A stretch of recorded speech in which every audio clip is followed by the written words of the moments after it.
Guys, आप सभी का आपके अपने YouTube channel B bright academy में बहुत बहुत स्वागत है। मेरा नाम भावना है और आज हम लोग डिस्कस करने वाले हैं कि जो सीबीएसई ने 30% का सिलेबस रिड्यूस कर दिया गया है, क्या वो वाकई में आपके लिए बेनिफिशियल है या आपको नुकसान दे सकता है। तो पहले देख लेते हैं कि सीबीएसई का सिलेबस जो है वो रिड्यूस क्यों किया गया है। देखिए, इंडिया में पहले क्या होता था, सब लोग ऑफलाइन चीजों को ज्यादा पसंद करते थे, फेस टू फेस क्लासेस ज्यादा चलती थी। जो प्रोफेशनल क्लासेस होती थी सिर्फ वही ऑनलाइन जाती थी या फिर जिनके ऑलरेडी कोर्सेज बने हुए थे उन्हीं की जाते थे। तो जो स्कूल वाले हैं उनके लिए तो वैसे ही बहुत कम था कि ऑनलाइन क्लासेस ज्यादा बच्चे पसंद कर रहे थे। ऑफलाइन का एक अपना ही अलग क्रेज भी होता है, मजा भी होता है, उसमें ज्यादा इंटरेस्टिंग भी रहती है वो पढ़ाई करने में, तो उसमें ज्यादा मजा भी आता है। तो इसीलिए सब लोग ऑफलाइन भी कराते थे। अब क्योंकि कोरोना हो गया तो इसकी वजह से सारी चीजें बंद हो गई, लॉकडाउन हो गया और सब लोगों के पास कोई ऑप्शन नहीं, या तो उनको मार्केट से आउट होना पड़ेगा या फिर उनको ऑनलाइन आना पड़ेगा। तो इस चक्कर में क्या हुआ, सब लोगों ने ऑनलाइन चीजें स्टार्ट करी, लेकिन सब लोग ऑनलाइन के यूज तो थे नहीं, उनको प्रॉब्लम होती थी, ऊपर से नेटवर्क का इश्यू। अगर आप ऑफलाइन पढ़ाते हैं तो जो क्लास आप आधे घंटे में खत्म कर सकते हैं वो ऑनलाइन में आप 1 घंटे भी उससे ज्यादा ले लोगे तो भी नहीं खत्म हो पाती है, टॉपिक आप अच्छे से एक्सप्लेन नहीं कर पाते हैं। क्यों नहीं? क्योंकि बाबा नेटवर्क का इश्यू हो जाता है, कुछ ना कुछ क्रैक होता है, बच्चे भी बहुत तंग करते हैं। तो ये सारे जो इश्यूज है इसकी वजह से क्या होता है कि वो क्लासेस अच्छे से इफेक्टिवली नहीं हो पाती हैं। प्लस टेक्नोलॉजी भी सबको नहीं आती है चलानी, जरूरी नहीं है कि सारे टीचर्स अच्छे से टेक्नोलॉजी को यूज कर पाए या फिर सारे बच्चे ही अच्छे से यूज कर पाए।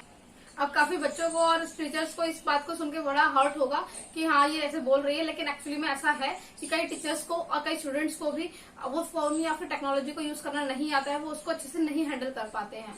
तो इसके चक्कर में बहुत ज्यादा इशू हुआ। तो सीबीएसई ने सोचा, सब लोग प्रेशर भी बना रहे थे कि यहाँ पे सिलेबस को रिड्यूस करना चाहिए क्योंकि अच्छे से पढ़ाई नहीं हो पा रही है, प्लस बुक्स भी अवेलेबल नहीं थी। लेकिन मेरी मानी जाए तो देखिए, आपके पास भरपूर टाइम है, बहुत टाइम है। जनरली आपका स्कूल जो स्टार्ट होता है वो अप्रैल से स्टार्ट होता है, मई जून में छुट्टियां होती हैं और जुलाई में सेशन दोबारा स्टार्ट होता है, और जुलाई में भी जुलाई के एंड तक बच्चों का एडमिशन ही चल रहा होता है, काफी जगह पे ये भी होता है। तो आपके अभी तो जुलाई स्टार्ट ही हुआ है और आपकी पढ़ाइयां तो ऑनलाइन वैसे भी पहले से स्टार्ट हो गई है, तो टॉपिक्स को रिमूव करने का कोई पॉइंट नहीं बनता था। अब ये जो टॉपिक्स को रिमूव कर दिया गया, बच्चे सोचेंगे ये कंपलसरी नहीं है तो हमें इन्हें पढ़ने की जरूरत भी नहीं है, लेकिन ये आपके जो इंपॉर्टेंट टॉपिक्स थे जिन्हें हटा दिया गया है। अब ये इंपॉर्टेंट क्यों थे, इसको एक छोटे से एग्जाम्पल से समझने की कोशिश करते हैं। मान लीजिए एक छोटा बच्चा था, उसका जो सिलेबस था उसमें था प्लस माइनस मल्टीप्लीकेशन और डिवाइड, ये चारों चीजें आती थी। अब उसको बोल दिया गया क्योंकि कोरोना हो गया, आप प्लस माइनस तक सीमित रहिए, मल्टीप्लीकेशन और डिवाइड आपके सिलेबस से हट गया है, आपको वो करने की जरूरत ही नहीं है। अब क्या आपको सच में लगता है कि क्या मल्टीप्लीकेशन और डिवाइड आपके सिलेबस से हट जाना चाहिए था? ऑब्वियसली बात है, बिल्कुल भी नहीं। क्यों? क्योंकि ये तो आपके आगे टाइम में यूज होने वाले ही हैं।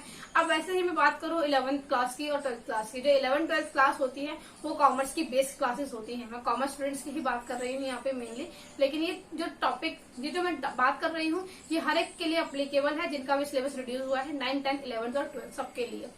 अब हम 11th क्लास की या फिर 12th क्लास की बात करते हैं।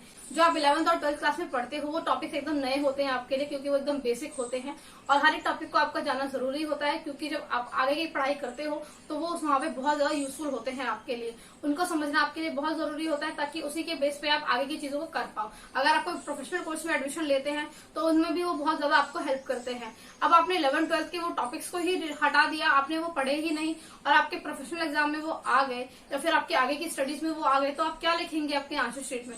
कोरोना हो गया था, कोरोना के टाइम पे हमारा सिलेबस रिड्यूस हो गया था तो हमने वो पढ़ा ही नहीं, हमें आता ही नहीं। ऑब्वियसली बात है, ये तो आप नहीं करोगे। और इसकी वजह से क्या हो, क्योंकि आपको वो टॉपिक नहीं आते थे और आपने कभी पढ़ा भी नहीं, पढ़ने की कोशिश भी नहीं करी, तो आपकी परफॉर्मेंस डाउन हो जाएगी, आपकी परसेंटेज भी रिड्यूस हो जाएगी। क्या आप ये चाहोगे? ऑब्वियसली बात है, कोई भी बच्चा नहीं चाहेगा, मैं तो बिल्कुल नहीं चाहूंगी।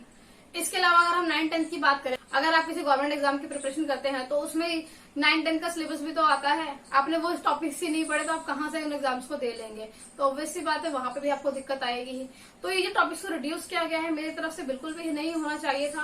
अब आपके पास ऑप्शन है, एक तो ये है कि आप क्या कीजिए, सारे टॉपिक्स को पढ़िएगा, लेकिन जब एग्जाम टाइम आएगा तो आप उसी टॉपिक को पढ़िएगा जो आपके सिलेबस के पार्ट में है। तो इससे क्या होगा कि आपको सारे सिलेबस की नॉलेज भी होगी और आप सिर्फ उसी सिलेबस को पढ़ेंगे जो आपके एग्जाम में आ रहे हैं, तो आपकी परसेंटेज भी अच्छे आने के चांसेस पूरे हैं, क्योंकि आपका सिलेबस ऑलरेडी बहुत कम हो गया है। तो आपको ज्यादा चीजें नहीं पढ़नी है और कम सिलेबस पढ़ना है तो जल्दी कवर अप हो जाता है, प्रैक्टिस भी बहुत ज्यादा अच्छे से हो जाती है और नॉलेज भी आपको रहेगी जो टॉपिक्स रिमूव हो गए हैं। तो आपको अगर आप आगे स्टडीज करेंगे तो वहां पे भी बहुत हेल्प करने वाला है। लेकिन अगर दूसरी तरफ आप सिर्फ उन्हीं लिमिटेड टॉपिक्स को पढ़ेंगे, उसी के बेस पे एग्जाम दे देंगे, एक तो पहले ही आपने कम पढ़ा है और उसमें से भी अगर आप भूल गए तो आपका हो गया कल्याण।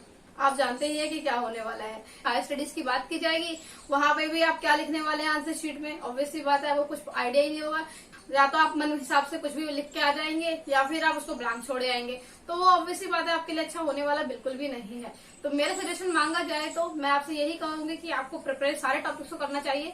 पढ़िए आप सिर्फ एग्जाम टाइम पे वही जो आपके सिलेबस के अंदर आते हैं।